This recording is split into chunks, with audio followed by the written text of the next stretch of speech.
자, 이제 첫 번째 이제 K리그 1 경기. 울산 대 이제 제주.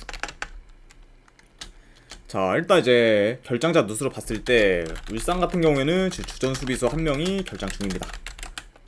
이제 설영우 선수가 지금 결장 중이고, 그리고 제주 같은 경우에는 이제 핵심 용병 공격수인 지금 유리 조나탄이 지금 부상으로 결장 중입니다. 그러다 보니까 지금 현재 제주 입장에서는 공격 전력에 좀 큰 손해가 있다. 네, 이렇게 볼 수가 있네요. 자, 일단은 지금 양 팀의 상황을 봤을 때 울산 같은 경우에는 지금 여전히 부동의 리그 1위긴 하지만 이제 최근 인천과 수원 삼성한테 연패를 당하면서 지금 하락세를 타고 있습니다. 그쵸? 특히 이제 울산 같은 경우에는 이제 인천전부터 시작을 해서 이제 그 경기부터 좀 공격 전개가 잘 안 되고 좀 패스 미스도 많이 발생하는 등 굉장히 좀 불안한 모습을 보였고, 그리고 이제 공격뿐만 아니라 수비에서도 그런 불안한 모습을 보이면서 굉장히 좀 좋지 못한 경기력을 지금 보여주고 있네요. 자, 그러니까 최근 지금 흐름이 좋지 않은 울산이라 볼 수가 있고, 자, 그리고 이제 제주 같은 경우에는 이제 리그 기준으로 봤을 때 지금 8경기 연속 승이 없는 상태고, 그리고 이제 원정에서는 지금 4연패 중입니다. 그렇죠? 그만큼 지금 홈에 비해서 이제 원정에서의 경기력이 많이 안 좋은 제주라고 볼 수가 있고, 그리고 이제 제주 같은 경우에는 이제 원정에서 수비 밸런스가 무너지는 모습을 지금 종종 보이고 있습니다. 그렇죠? 그러니까 좀 제주 입장에서는 많이 좀 총체적 난국이라고 지금 볼 수가 있죠. 원정에서 지금 분위기도 안 좋은데 이제 수비 밸런스도 무너지면서 실점도 많고, 그렇죠? 그러면서 이제 공격 전개도 그렇게 잘 되지 않고, 네, 이런 지금 제주라고 볼 수가 있네요. 자, 일단은 이제 경기 양상을 봤을 때 아무래도 울산이 일단 주도권을 잡으면서 좀 경기 운영을 할 것으로 봐요. 아무래도 제주 같은 경우에는 좀 어느 정도 수비를 하다가 좀 역습을 통해 좀 득점 기회를 노리지 않을까 생각을 합니다. 그래서 간략하게 어느 정도 이런 식으로 진행될 거다 볼 수가 있고, 자, 이제 현재 지금 울산의 이런 저조한 경기력 그리고 좋지 못한 그런 공격 전개를 고려했을 때 상대가 지금 원정에서 수비가 안 좋은 제주라고 해도 예상보다 좀 공격에서 그런 안 풀리는 경우의 수도 좀 어느 정도 염두를 해둬야 될 것 같아요. 네. 자, 그래도 지금 이제 두 팀 다 하락세긴 하지만 현재 지금 누가 더 심각하다라고 물어보는 제주가 더 심각한 상황이라고 볼 수가 있고, 게다가 지금 이제 핵심 공격수인 유리 조나탄의 결장도 좀 뼈아프기 때문에 전력 면에서도 좀 제주가 울산에 비해서 지금 많이 열세라고 지금 보여집니다. 그러다 보니까 어느 정도 또 상성이나 이런 것까지 다 고려를 했을 때는 그래도 이번 경기가 이제 울산이 좀 연패를 끊고 분위기를 전환할 수도 있는 그런 경기가 될 수도 있지 않을까 조심스럽게 한번 예상을 해봅니다. 그래서 이 경기 같은 경우에는 분석 결과 봤을 때는 울산 승, 그리고 요거는 한번 고배당으로는 핵무도전 요렇게 한번 보도록 할게요. 좀 아무래도 울산이 지금 분위기가 그렇게까지 좋지가 못하기 때문에 대승보다는 그냥 뭐 배당 대비 한번 배당 메리트 있게 한번 핵무 도전해보는 것도 나쁘진 않아 보이네요. 이렇게 이제 울산이랑 이제 제주 경기가 이제 마무리가 됐고, 두 번째 이제 포항 대 이제 전북. 자, 여기도 이제 결장자 누수로 봤을 때 이제 포항 같은 경우에는 주전 수비수 지금 한 명이 결장 중입니다.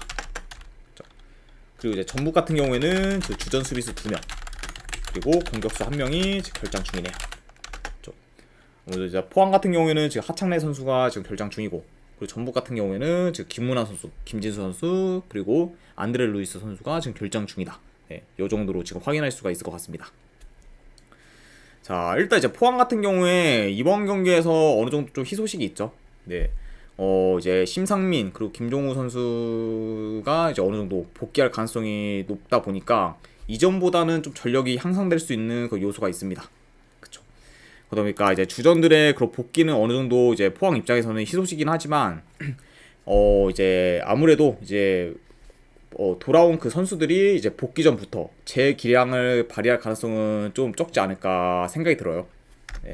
보통 이제 복귀 전에서는 이제 감독들도 이제 보통 무리하게 출전시키지도 않을 뿐더러 그 선수들도 제 컨디션이 아닐 가능성이 좀 어느 정도 있기 때문에 이런 걸 고려했을 때는 좀 제 기량이 아닐 가능성도 염두에 둬야 된다. 이렇게 볼 수가 있고, 자, 그리고 이제 포항 같은 경우에는 지금 현재 이제 리그 기준 홈에서 최근 울산한테 진 거를 빼면 계속해서 지금 승리를 거두고 있고, 그리고 홈에서 득점력 또한 좀 굉장히 좋습니다. 그렇죠. 그러니까 지금 홈에서 지금 포항의 경기력은 굉장히 좀 좋은 상태라고 볼 수가 있고, 자, 그리고 이제 전북도 이제 최근 계속해서 이제 무패 행진을 이어가면서 현재 지금 상승세를 타고 있습니다. 그리고 이제 전북 같은 경우에는 평균적으로 수비가 좀 굉장히 좋다 보니까 이런 수비를 바탕으로 안정적인 경기력을 지금 보여주면서 좋은 성적을 지금 거두고 있다고 볼 수 있네요. 자, 이렇게 일단 양 팀에 대해서 확인할 수가 있을 것 같고, 자, 전반적으로 이제 포항 그리고 전북 같은 경우에는 공수 밸런스가 좋습니다. 그렇죠. 그러다 보니까 무작정으로 그냥 이렇게 공격적으로 나서기보다는 기본적으로 어느 정도 수비를 베이스로 하고, 그렇죠. 그러면서 좀 공격 전개를 할 가능성이 있지 않을까 생각이 드네요.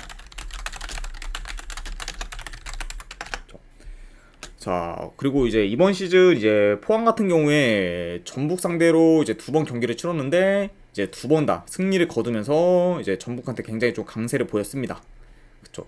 자, 하지만 이제 그때와 달리 지금 현재 전북은 이제 경기력이 더 좋고, 그리고 이제 포항 상대로 과연 이번 시즌 3연패까지 할지는 좀 의문이 상황입니다. 그렇죠. 아무래도 이제 전북도 이제 포항한테 진 그 2경기에서는 경기력이 그렇게 좋지 못했는데 최근에는 경기력이 지금 많이 올랐기 때문에 이런 점을 고려했을 때 충분히 이제 포항 상대로 좀 대등하거나 그 이상으로도 경기를 치를 가능성도 있지 않을까 생각이 들고, 그렇죠. 그러다 보니까 아무래도 이번 경기는 홈에서 좋은 포항이라고 해도 무작정적으로 약간 포항 사이드를 보기는 좀 애매하지 않나 생각을 합니다. 그래서 이 경기 같은 경우에는 저는 분석 결과 봤을 때 이건 전북적 프랜승을 보고, 그리고 2.5 기준은 언더, 저득점 양상 한번 보도록 할게요. 전북 프랜승의 이제 2.5 기준 언더, 이렇게 한번 보도록 하겠습니다. 자, 이제 이렇게까지 해서 이제 오늘 경기도 이제 분석은 전부 다 끝이 났습니다. 일단 이제 분석이 괜찮다 생각되시는 분들은 추천이나 지도찾기 한 번씩 눌러주시면 감사드리고, 그리고 이제 궁금하신 사항 있으시면은 채팅창으로 질문 주시면은 바로 답변해 드리도록 할게요. 자, 지금까지 이제 끝까지 분석 방송 봐주신 분들 이제 대단히 감사드립니다. 감사합니다.